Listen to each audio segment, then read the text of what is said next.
Hi, my name is Thevenot. I'm a nature-inspired artist from Saskatchewan, Canada. I want to talk about a bit of my artistic transformation and what led me to where I am at this point in my artistic career, which involves a number of artistic mediums such as chainsaw carving, power tool carving, fur design, and as well as my painting and drawing history. I have a background in visual fine arts. I attended the University of Saskatchewan and studied painting and drawing there and received a bachelor's degree for arts education. While I began painting and drawing as a traditional art form for many years, I struggled to kind of find my personal style and I never quite felt entirely me. While I did well at it and it's something that I was proud of doing, I had a number of exhibitions and sales with artwork, I was still craving something different. And what began to happen was I began trying to create dimension and texture and have a more hands-on tactile experience while painting.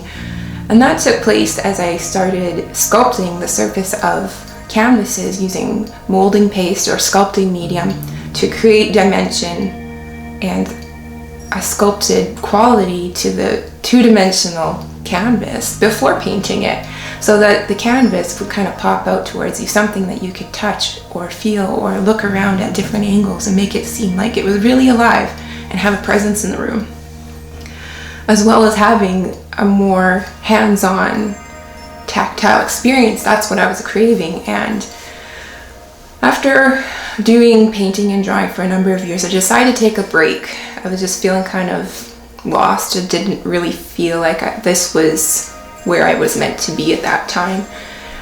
We moved on to building a home, and I had a family and established that for a number of years. And as our family started spending more time up north in the boreal forests of Saskatchewan, I began reconnecting with a part of myself that was really deeply connected with my childhood and the way I was brought up. We grew up in Prince Albert, Saskatchewan, and it is surrounded by nature, and it's very closely tied to the forests and the river and the lakes. They call it the gateway to the north for a reason. So I had the great privilege of growing up with access to these wild and wonderful places. And that part of myself I had somewhat lost after moving away from that area, and having the southern Saskatchewan prairies around me, while it is a different experience, it didn't quite feel like home. So once we were back up north, there was this creative influx again, brand new energy. I found myself again. I felt like I'm at home, and the natural resources really started to draw me in. So I'm talking about the trees that are around me, the wood, the smell of the air, the sound of the river babbling over the rocks, and it all just it was an influx of energy from nature that transformed something within me and helped me discover where I'm meant to be right now in my artistic career. I started bringing home fallen, reclaimed logs that may have otherwise rotted and be left on our property, and brought them home and began wood carving with them. I started trapping. I became a licensed humane trapper and studied those practices as a form of conservation and wildlife management, and with all respect for the numerous and plentiful animals, and sustainably harvesting those resources to create warm and eco-friendly garments. It was another way of connecting with the wilderness and surrounding myself with these natural resources that give off this energy that I feed off of.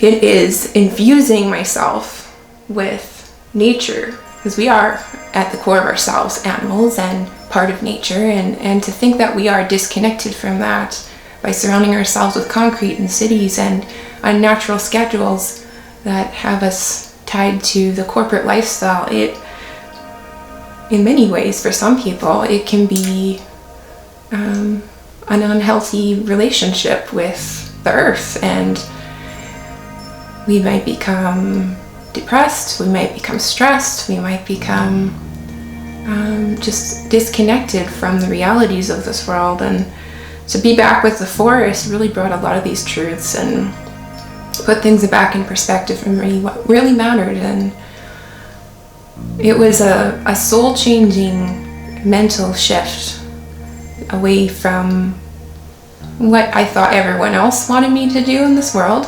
and to find out what I wanted to do and what I was meant for, what made me feel good inside and out. And that involved connecting with nature, expressing my connection with that, and being very physically active in that process. So I began wood carving with a small rotary tool. The tool, it was maybe $30 I purchased on the internet. It's not a high quality thing, but it was an experiment. I wanted to try something and grabbed a couple scraps of wood for practicing on. And the first few items that I turned out were wooden spoons and wooden ornaments that I gave away at Christmas time, small scale items, which I really enjoyed doing. However, I got frustrated on the small scale. They were tiny, they were tedious, they were nitpicking, and you work and work on a small area and then you don't really have much to show for it after all those hours of input.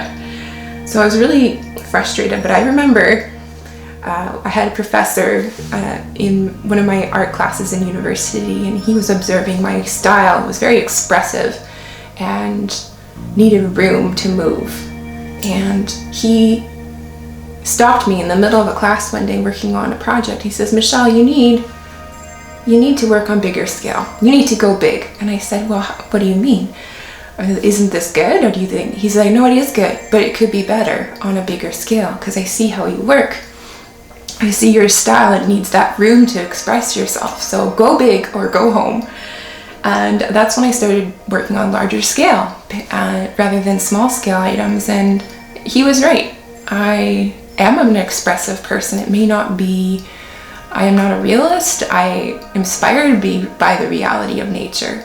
However, a lot of my movements and my brush strokes or my carving style is more expressionist. It doesn't have coherence per se up close, but when you step back, that whole grand scale of the composition blends together and creates the image that is flowing through me. So when I decided I needed to start working on a larger scale with wood carving, I looked around my shop and I didn't see many tools that, well, I guess they were my husband's tools at the time, that I could use for wood carving besides a chainsaw. And that was really the only other wood carving tool I had at the time at my disposal. I had never used a chainsaw before. I was terrified of it. It was dangerous. It was misunderstood. I didn't have any experience with it. So what I did to start with is I read the safety manual from cover to cover, understood that thing inside and out, took it apart, cleaned it, serviced it, fueled it up, and then I purchased safety gear, made sure I had personal protective equipment, because, you know, I felt I would feel a lot more reassured if I had the right gear on if I was going to try this chainsaw thing out. So I bought some safety chaps and that are cut resistant for chainsaw, and that was about the biggest investment I had up front, besides the existing chainsaw that we already had, as well as some safety glasses and hearing protection, gloves, those types of things we already had. And then one day I saw a poplar tree near our backyard that was dead and leaning, and I thought, oh, this thing's gonna fall down sometime, and it's ugly to look at. I want to get rid of it. So I geared up and I grabbed that chainsaw and I marched out there and I decided I'm gonna fell a tree for the first time.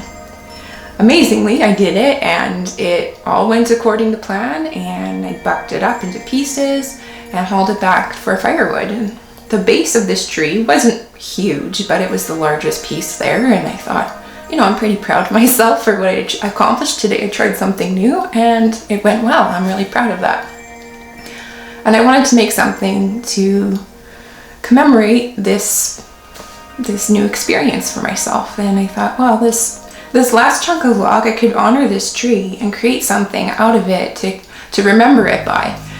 And I took out the chainsaw and decided to start carving a little bear cub. It was a little bit crude in places, and it was the first chainsaw carving I'd ever done, so it was a matter of learning some saw control and just how the saw reacted to different angles, and there were areas I might have overcut a little bit, and it took me a long time just to work my way around it. It was definitely a challenging composition to work in the full round of a little bear standing up. That for the first time, that was maybe a little ambitious, but I made it happen and it worked out okay. And then I thought, oh, that's not so bad, maybe I should try this a couple more times. I'll create a couple more carvings. Still a little bit of a learning curve on how to use the chainsaw, as well as wrapping my brain around and thinking in 3D and finding what works for me and experimenting for something that I had no experience in. A lot of the power carving concepts did transfer on the larger scale, so that was helpful.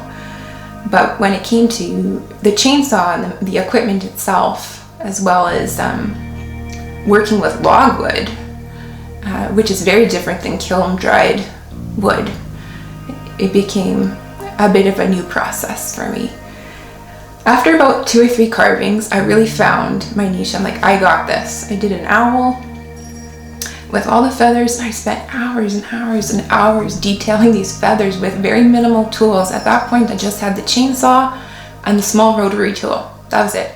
Oh, and maybe an angle grinder with a sanding disc on it for finishing. That was it. It took a long time. I maybe didn't have all the tools that some of the professional chainsaw carvers would have, but I was blown away with how easily this art form was flowing, and the results I was getting so quickly was really encouraging. And I thought, I think I found a niche here. I think this is it. And then since then, I've done dozens and dozens of chainsaw carvings in all shapes and sizes, from small little carvings to large scale ones that incorporate multiple logs into one composition. I'm always looking for the next challenge and opportunities to grow in this. It's an adventure, really, to try these new things and to try new tools. And it's an expensive adventure, I'll give it that. Lots of equipment, and there's always the newest, greatest thing that I thought, oh, that will make things so much easier.